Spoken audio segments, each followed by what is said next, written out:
네, 최근 한국갤럽 여론조사를 보면 이 중도층에서 민주당 지지도가 42%, 반면 국민의힘은 22%에 그쳤습니다. 격차가 20%포인트까지 벌어진 건데요. 네. 이 바로 전주까지만 해도 이 중도층 지지도 격차가 민주당이 37%, 국민의힘 32%로 오차범위 내까지 좁혀졌었는데 한 주 만에 굉장히 크게 벌어진 겁니다. 이재명 대표가 이제 중도 보수로 가야 된다고 말하면서 이제 정책적 방향들을 좀 제시하고는 있지만 아직 중도층이 느끼기에 피부로 와닿는 정책은 아직 실현된 게 없지 않습니까? 그렇기 때문에 중도층의 마음의 이동이 우리 당의 이런 노선 변경, 노선 투쟁 때문에 이루어졌다고 보기는 어렵고 저는 오히려 아까 말씀드렸던 국민의힘이 너무 강하게 오른쪽으로 갔기 때문이라고 생각합니다. 원래 운전자가 핸들을 오른쪽으로 너무 강하게 꺾어버리면은 뒤에 타고 있던 승객들은 몸이 왼쪽으로 쏠리게 됩니다. 저는 그 현상이 나타난 거라고 보거든요.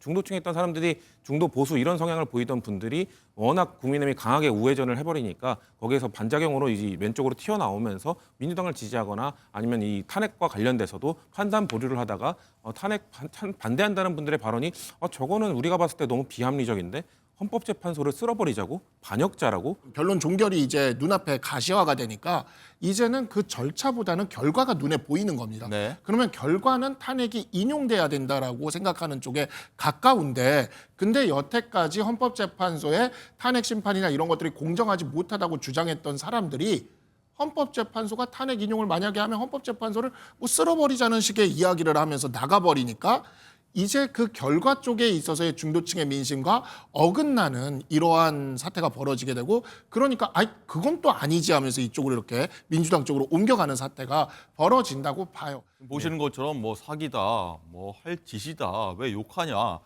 아침부터 굉장히 험한 말들이 오가네요.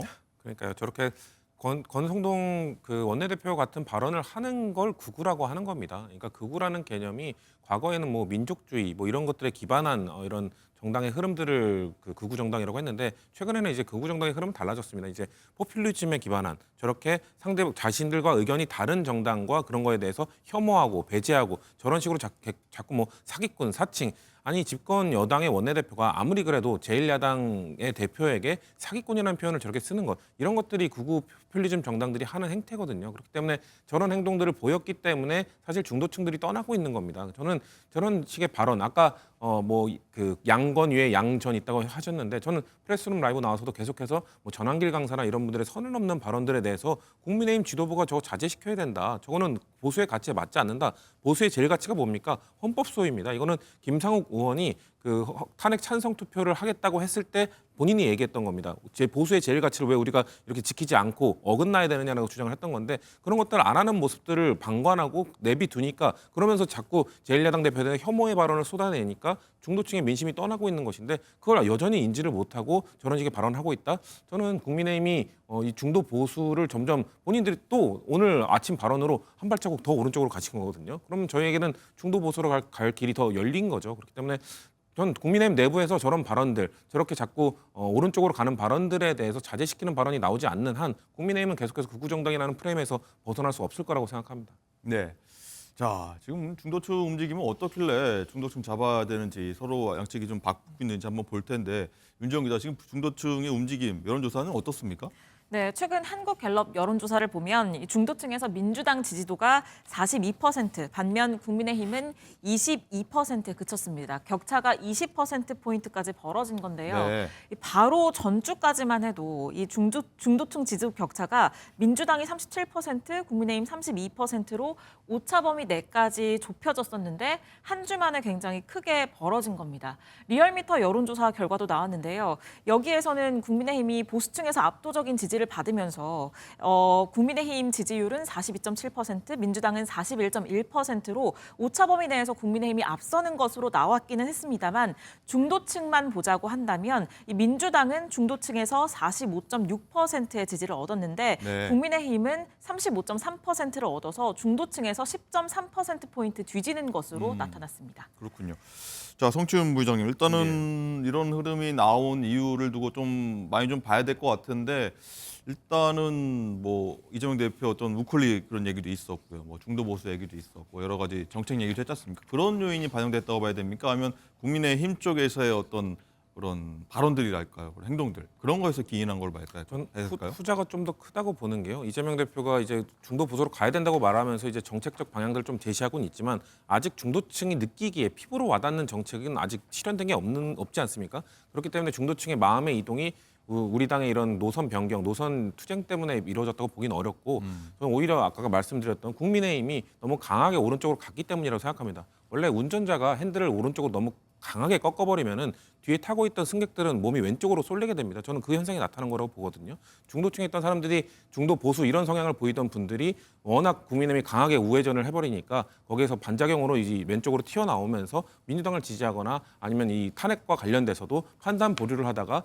탄핵 반대한다는 분들의 발언이 저거는 우리가 봤을 때 너무 비합리적인데 헌법재판소를 쓸어버리자고 반역자라고 저 사람들은 처벌을 받을 것이라고 이런 건 아닌 것 같은데 하면서 점점 멀어지게 된 겁니다. 그렇기 때문에 저는 저희 당이 이제 중도보수 정책을 추진하게 되고 만약에 정말 노선을 그쪽 방향으로 확실히 정하게 되면 네. 중도보수를 더 끌어올 수도 있지만 일단 지금 초반의 흐름은 국민의힘이 어떻게 보면 발로 차버린 것이다. 저는 그렇게 표현하고 싶습니다. 예.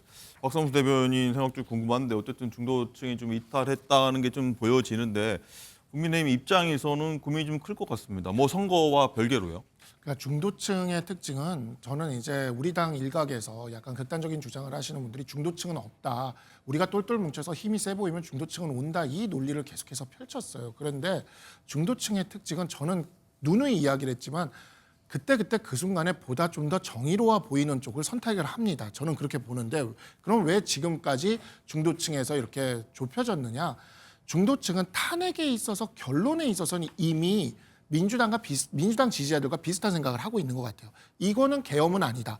탄핵은 인용돼야 된다. 이렇게 생각을 하고 있는 것 같습니다. 다만 그동안 그 절차가 너무 편향적이었어요. 그래서 헌법재판소가 너무 서둘렀고 체포와 구속 절차도 이게 석연치 않은 면들이 있었고 그러니까 그 체포와 구속 헌법재판소의 탄핵 심판 절차의 부당성에 대해서 분노한 민심이 이 중도층의 민심이 우리 당의 지지로 와 있었던 거죠. 근데 문제는 이게 어느 순간에 확 빠지는 거냐면 바로 마지막 변론 기일이 딱 잡혀버리거든요. 그리고 마지막 변론 종결이 이제 눈앞에 가시화가 되니까 이제는 그 절차보다는 결과가 눈에 보이는 겁니다. 네. 그러면 결과는 탄핵이 인용돼야 된다라고 생각하는 쪽에 가까운데 근데 여태까지 헌법재판소의 탄핵 심판이나 이런 것들이 공정하지 못하다고 주장했던 사람들이 헌법재판소가 탄핵 인용을 만약에 하면 헌법재판소를 뭐 쓸어버리자는 식의 이야기를 하면서 나가버리니까 이제 그 결과 쪽에 있어서의 중도층의 민심과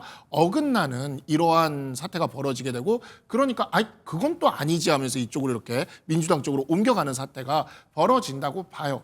지금 우리 당의 극단적인 쪽에 있는 분들 중도층은 없다. 중도층은 힘센 쪽에 붙는다라는 이 분들의 주장이 우리 당의 주류를 형성하게 된다면 그냥 우리는 이번 대선에서 계엄에 대한 리스크도 갖고 있는 상황에서 그냥 무난하게 조기 대선이 있다면 네. 무난하게 패배할 가능성이 높다. 중도층의 민심에 정말 민감하게 반응할 수 있는 그러한 당의 모습을 되찾아야 된다라고 생각합니다. 네. 이렇게 중도 얘기를 한번 해봤고요.